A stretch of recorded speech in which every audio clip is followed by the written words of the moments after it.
ואינו נגמל? מה קורה לגבר בן 25 שמרטיב בלילה בלא הבחנה? בפתח תקווה הוקם במרכז הרפואי לילדים מרפאה מיוחדת לטיפול בהרטבה, מענה לכל ההיבטים שבהרטבה, הרפואיים, ההתנהגותיים והפסיכוסוציאליים. מנהל המרפאה הוא הדוקטור יעקב שגיא, שנמצא באולפן תל אביב. בוקר טוב לך. בוקר טוב. אם כן, בוא נדבר קודם כל על ממדי התופעה. בכמה מדובר? יש לכם הרי נתונים באחוזים. ההרטבה נחשבת לתופעת ההתפתחות הנפוצה ביותר בקרב ילדים. אנחנו מצפים ילד שיפסיק להרטיב בין גיל 2 לגיל 4, אנחנו מוצאים שבגיל 4 עדיין 25% מהילדים סובלים מבעיית ההרטבה. בגיל 6 אנחנו מגיעים ל-15%, בגיל ההתבגרות 12-13 בסביבות 4-5% עדיין סובלים מבעיית ההרטבה, ולצבא מגיעים 2% עם בעיה של הרטבה. איך יכול היום גם רופא, גם כמובן מי שמטפל, לזהות את המימדים, זאת אומרת את מימדי ההרטבה ואת הסיבות שגורמות לזה? זאת אומרת, איך אפשר באמת לאתר את זה בדרך מוקדמת? יש כבר אפשרות? כן, בהחלט. להרטבה יש 3 קבוצות של סיבות. בניגוד למה שמקובל לחשוב, ההרטבה בדרך כלל אין לה בסיס אורגני.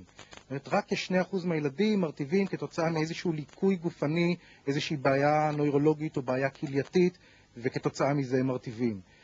קבוצה שנייה זה הקבוצה של הילדים שההרטבה נקראת הרטבה תגובתית. ההרטבה היא סימפטום למצוקה אחרת שקיימת במערכת החיים של הילד המרטיב, כמו בעיות במשפחה, מתחים, קונפליקט בין הילד לבין בית הספר. ההרטבה היא בעצם ביטוי לאיזושהי מצוקה נפשית שקיימת אצל הילד.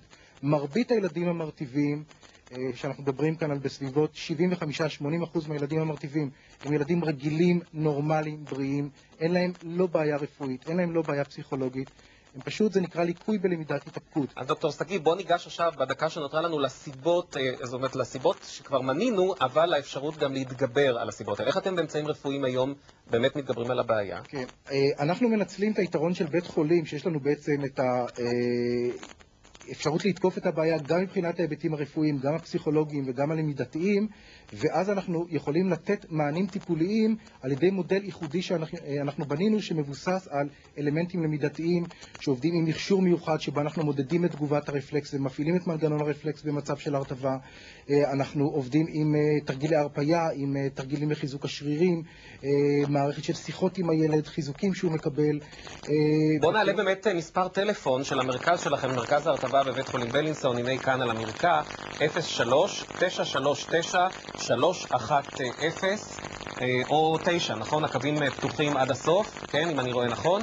109. 109, ומה שהייתי רק עוד אומר כמילת סיכום... תרשה לי רק לציין עוד נתון אחד שהוא מאוד מאוד דומיננטי.